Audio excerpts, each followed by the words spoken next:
he is starting to ramp up real pressure on Putin. He's not made announcements about it, but he is starting to sort of turn the screw on economic pressures. And I think that's a bit of a shot across Putin's bow. Donald Trump says he remains positive, but the question is whether the reality will match the president's mood and indeed Vladimir Putin's mood.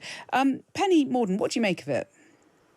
Well, look, I think although it's been a difficult few weeks, we are making progress here. The pressure is on the right side. It's on Russia.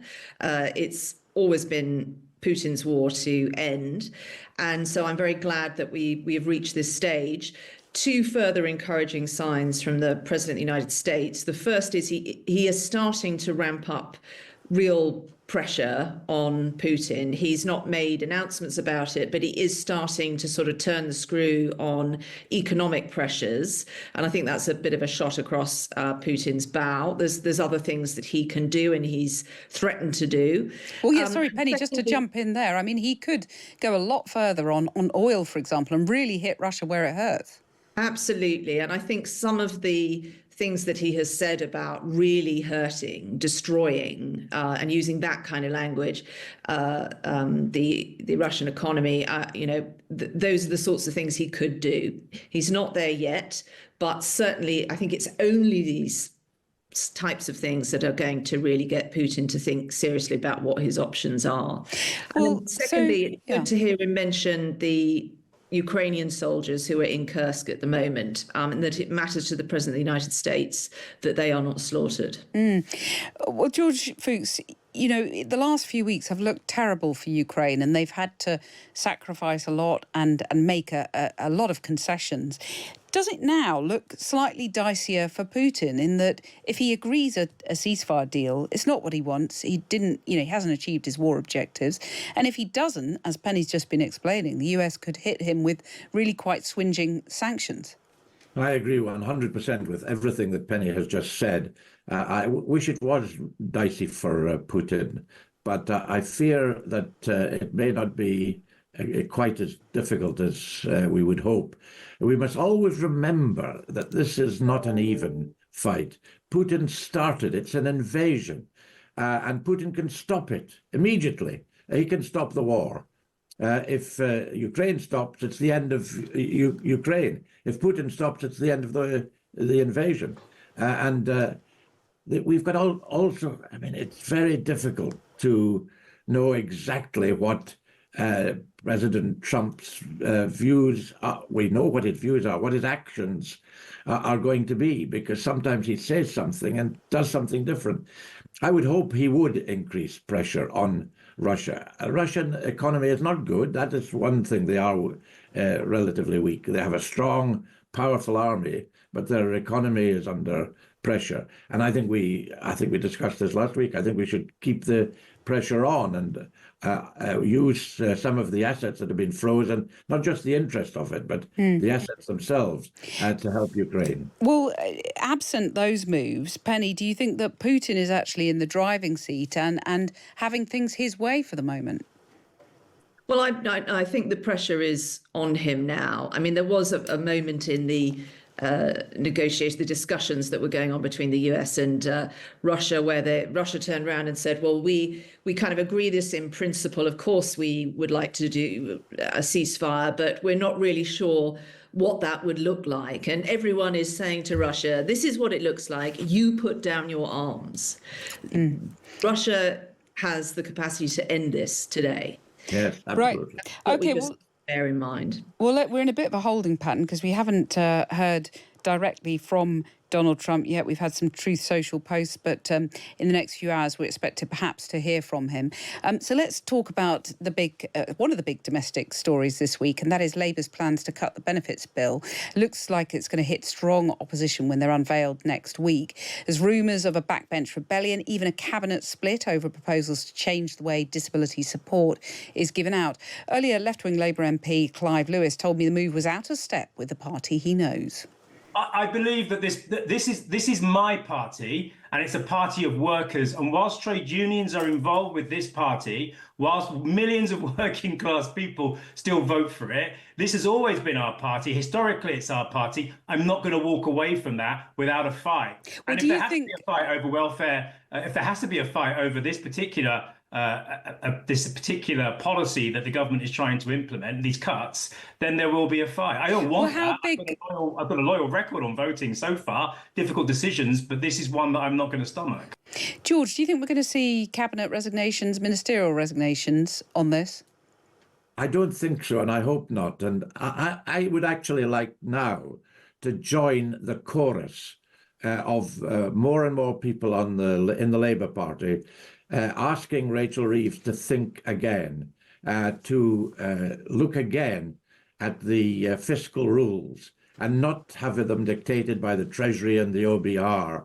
And circumstances have changed. We've just been talking about the war that has changed those circumstances. And we've seen in Germany, they've decided that defense spending and infrastructure spending should not be counted in the calculations about how much their spending is taken account of in terms of their borrowing.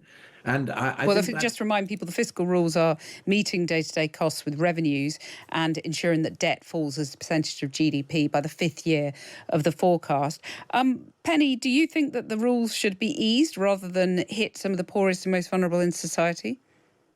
So look, public expenditure is going to have to remain high because of the legacy of COVID that we're still dealing with. But it is the only lever you have to really get the economy under control. And we have got to make cuts to some areas of government, especially if we've got to build up other areas like defence, as we've just been discussing. So I think the welfare bill is clearly part of that discussion. What is critical, though, is you can make big cuts, but it has to be accompanied with improvements to these big legacy systems. We have the technology now to bring together health data and benefit data. People who have, for example, fluctuating conditions need a system that's a bit more sophisticated than the one we've got if their needs are going to be met. But we've also got to really help employers provide these opportunities. And clearly, at a moment when we're having to cut jobs, businesses are shedding as much cost as they have, there are going to be fewer vacancies around. So this is very difficult. But there are also a lot of people out there, as you will know, Kathy. I remember at party conference, my party's conference last year, bringing a gentleman to you and your team who had cerebral palsy and was really trying to get a foot in the door in the broadcasting world. And you and your team were very kind to give him some of your time. There's lots of people like him who just want a chance, just want a break and an opportunity. And when my party was in power, we managed to halve the disability employment gap, but it was really by creating that incentive for employers and the support that they need to give people like that man opportunities. So do you worry that even you, a Conservative, Penny, you worry that these cuts might be, a sort of a blunt instrument, too broad? I know. I think we should be making cuts to the budget, and we've heard a lot about cuts. What we also need to hear about, whether it's this or healthcare, which I'm sure we'll talk about, is improving the services. Part of the problem here is that these tools are still too blunt, and we have huge amounts of opportunity now with technology to really deliver personalised, tailored support to people when they need it. There are lots of people who are on benefits who are trying to get off them, and the system doesn't help them. Well, let me put that to you, George. Go on. Absolutely. I think we're assuming that these cuts are going to affect severely disabled people adversely, and I am absolutely sure they will not.